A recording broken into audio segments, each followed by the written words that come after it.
But if you're the National Football League, okay, clearly it's not about talent anymore. It's about something else. And I'm going to tell you, I spent a large amount of the last 24 hours thinking about nothing more than I was thinking about collusion. The $50 million robbery of Shedeur Sanders. Because that's what I just witnessed. Everywhere we've seen, everything we've seen, everybody that has seen him play said he is the one or two in this draft. I love Cleveland picking this kid. The NFL draft is usually a time of celebration, a moment when dreams come true and talent gets recognized. But in the spring of 2025, that dream took a sharp turn for Shedeur Sanders.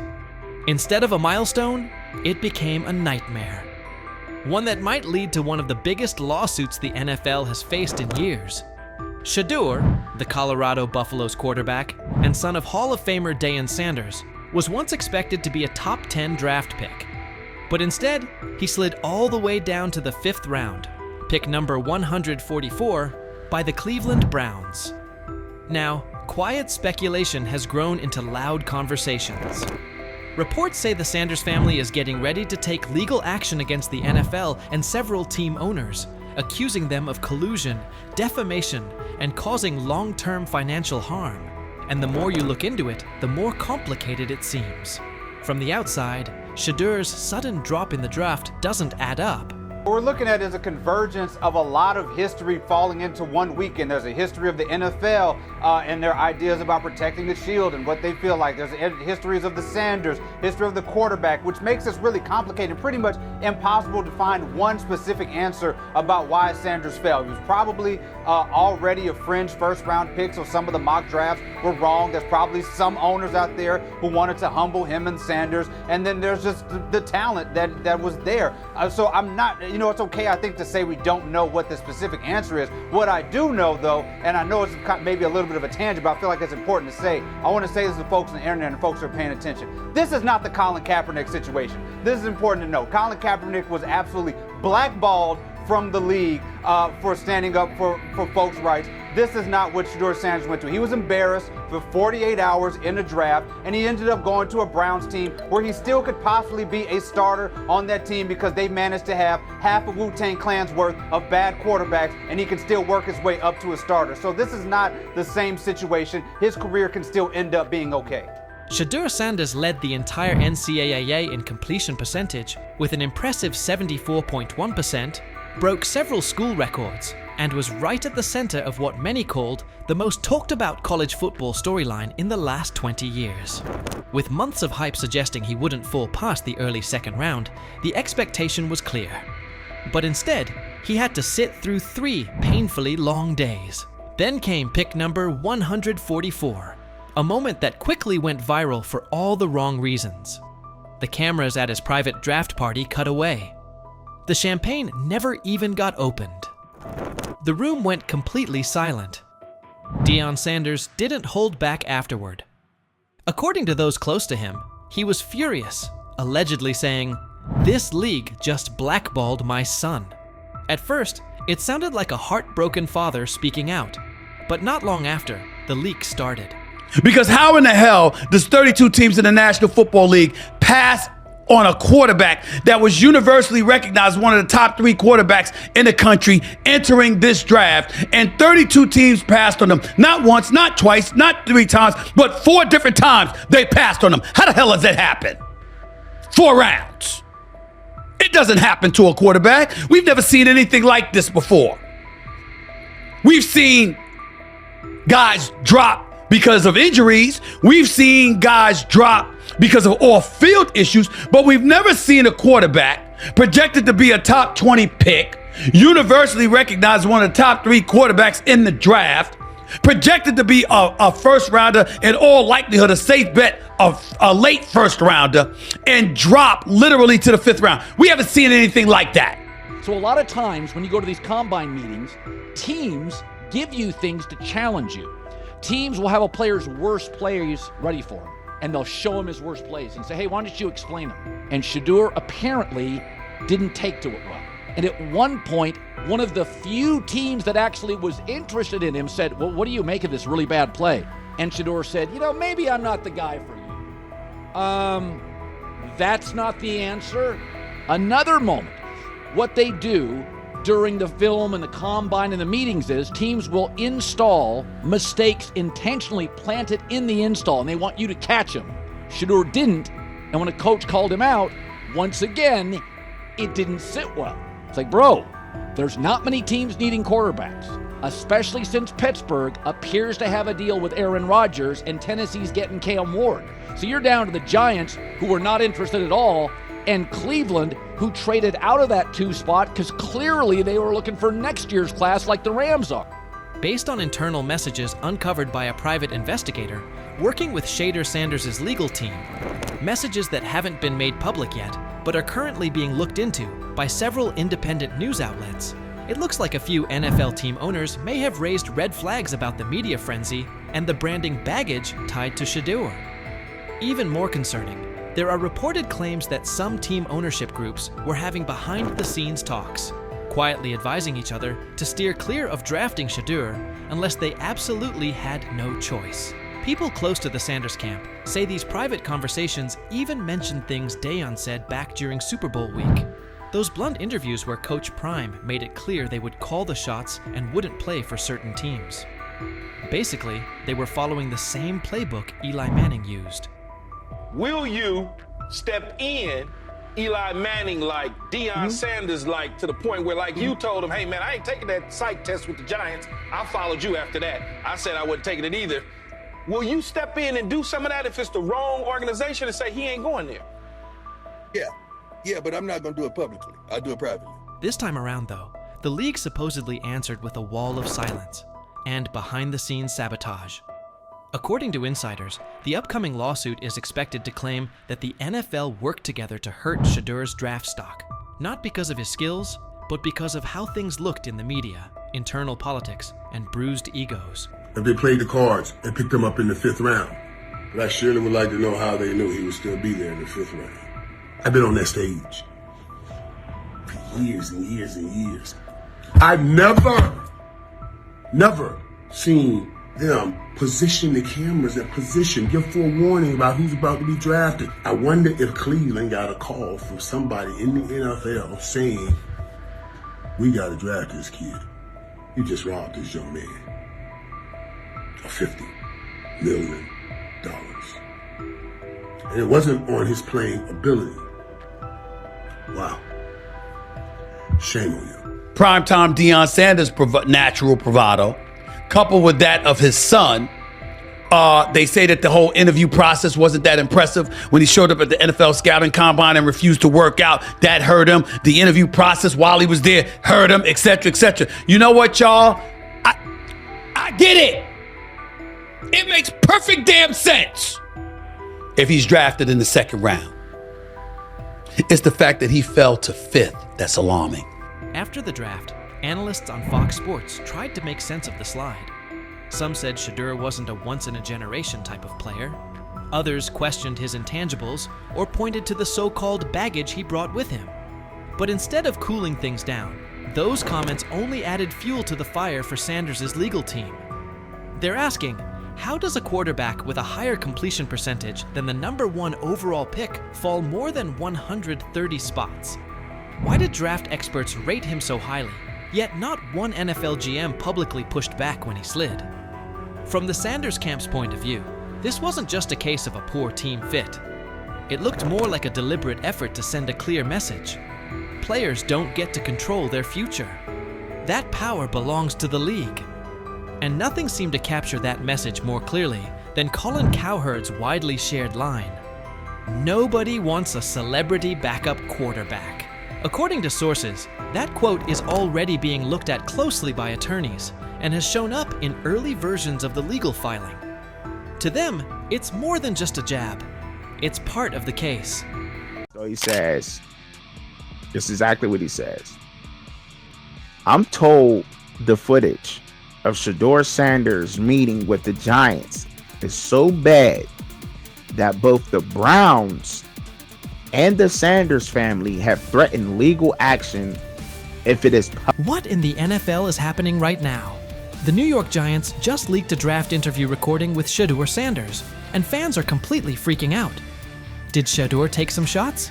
Did the Giants forget what the word confidential means? Or did someone accidentally hit reply all on something that was supposed to stay locked away? Get ready, because this roller coaster involves hot mics, bad takes, and a whole lot of drama. What happened with Shedeur on draft night to make him fall to the 5th round, and them talking about the Giants coming out with all that information talking about Shedeur did bad, bombed the interview, all that type stuff. We all know my last video when I talked about the interview tape about Shedeur did not get a playbook. The NY Giants, in true Stonewall fashion, dropped a carefully trimmed clip from their highly sought-after interview with Shedeur Sanders, then quickly locked everything else away like it was top-secret intel. Was this a calculated PR stunt, or just a low-key attempt at sabotage? Either way, the silence speaks louder than any official statement. Fans aren't buying this half-baked version of transparency, and they're definitely not ready to just bench him and move on. Instead, they're demanding answers, calling out the organization for what feels like a planned smear job. One thing's for sure, the hate is loud, but Shedeur's supporters are even louder. There was another team that he sat down with. What do you mean it didn't go well after that? So, he was pissed that they did that to him. They did that to him. He counter-confronted the them. same thing they do to every other quarterback prospect. They did that to him. They slide in a mistake to see if you catch it. Right. And so because you're the quarterback. But he didn't take it as a correction. He took it as like he got pissed off. Yeah, and it's like so here's another one. So another one was, he throws a bad interception, and it was a deep throw early in the game, and he comes back and they go in the meeting, they show the interception. Let's just call it like it is. The Giants have perfected the tease. They've basically turned "we've got more, but we're not sharing it" into a comedy act, and the joke's on them. It's like they're standing center stage, booing themselves. Oh, you want more? Too bad. We're guarding it like Grandma's secret lasagna recipe. Congrats, Giants. You've officially become the talk of TikTok, X, and even Aunt Barbara's Facebook. Yep, the holy trinity of online outrage. This whole thing screams drama, screams petty, and definitely screams PR disaster in a fitted cap. Just release the full tape before fans start pulling up to headquarters with pitchforks. And popcorn. GM is getting fired. The GM, who is that nigga that Jaden Daniels. The GM is on film that the nigga's son, the nigga asked his son last draft, yo, who you think I should pick? His son like, yo, you need to get the Jaden Daniels nigga, B. This is what his son, it's on tape. You should go Jaden Daniels. He laughing at his son. And all right, cool, get Jaden Daniels. I don't even know how that tape got out. I wouldn't have let the shit get out personally. Meanwhile, Shedeur, the latest poster boy for maybe the Giants don't like talent unless it's dressed in blue and red confetti, is soaking it all in like it's just another day at practice.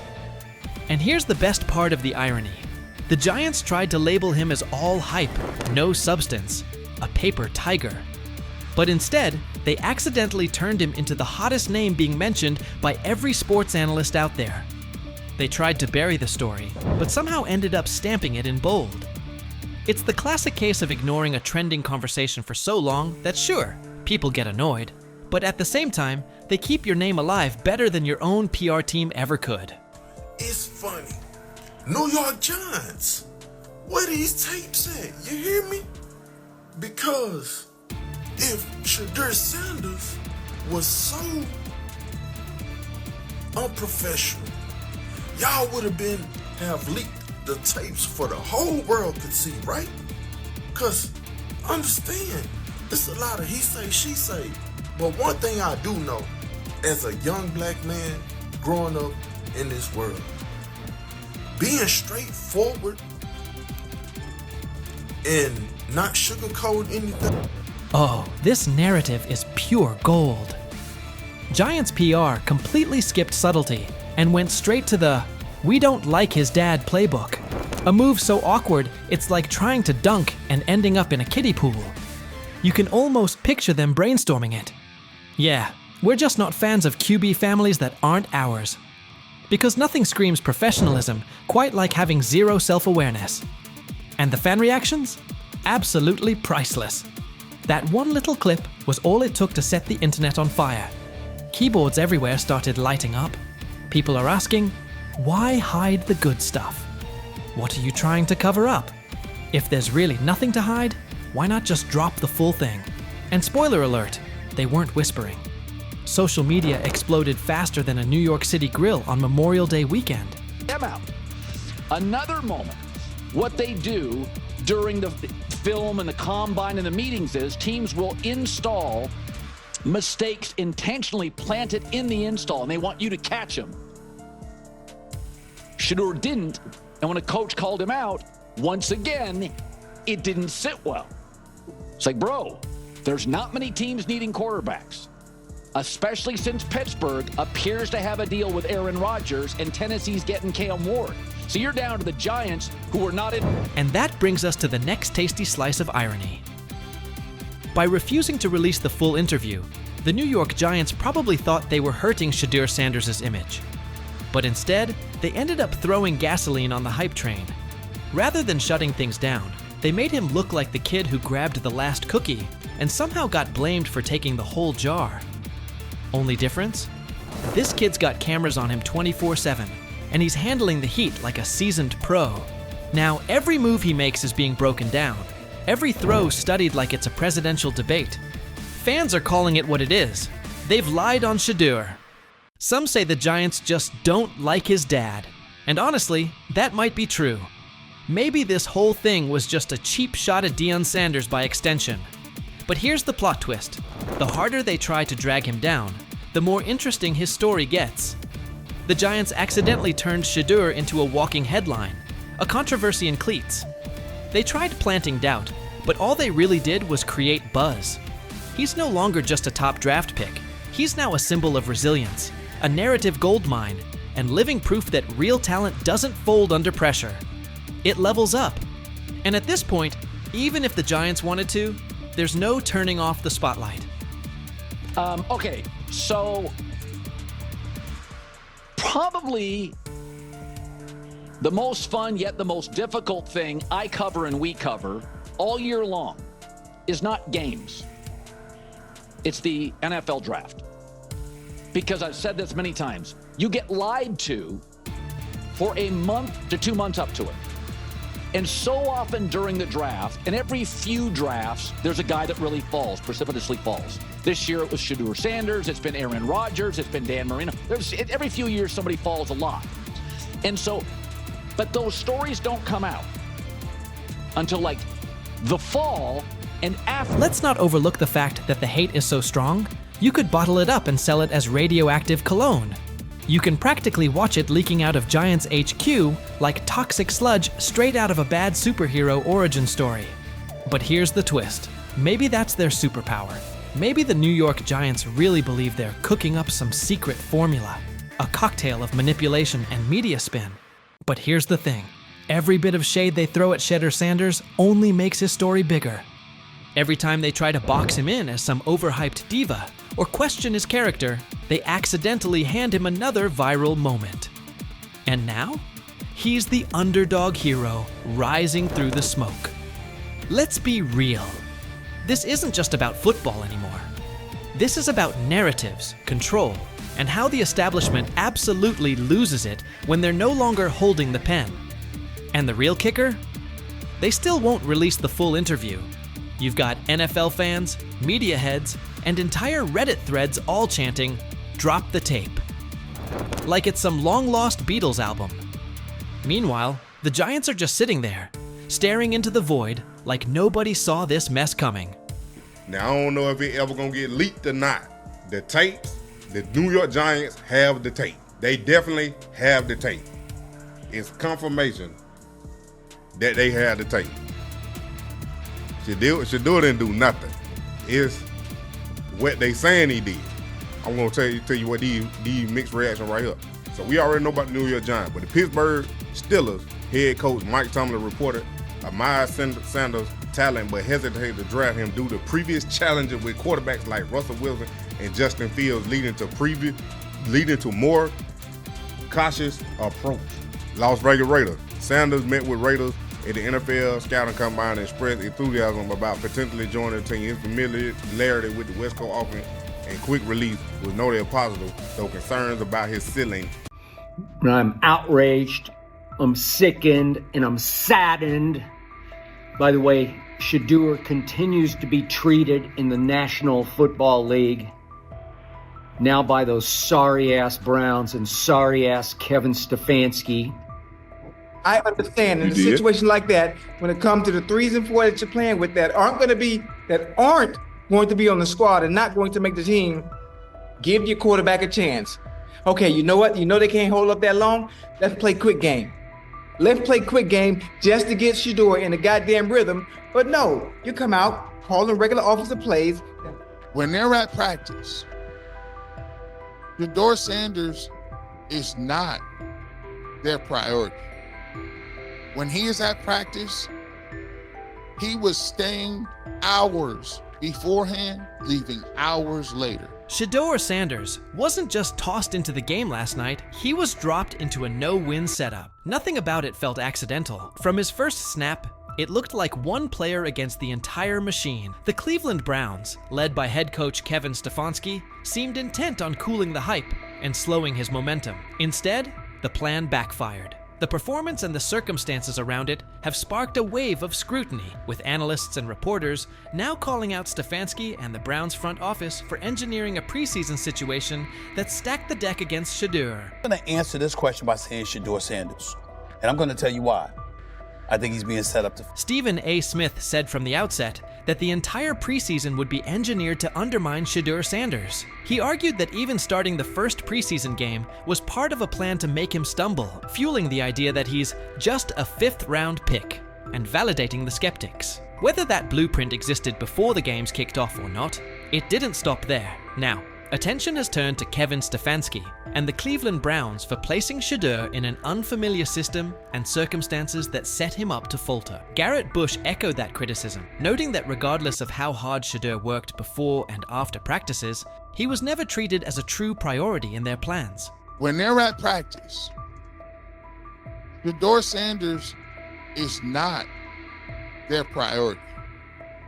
When he is at practice, he was staying hours beforehand, leaving hours later. Kevin Stefanski doubled down, saying his group was executing and placing the responsibility squarely on Shedeur Sanders for the miscues. When pressed on whether having Shedeur work all week with 3rd and 4th team units contributed to the mistakes, Stefanski wouldn't budge. Rather than acknowledge that first team reps might have better prepared a rookie, he waved off the idea and reiterated that his job is to develop young players. But what kind of development plan withholds meaningful snaps with starters, then drops a promising prospect into live action and expects him to run concepts he's never practiced with them?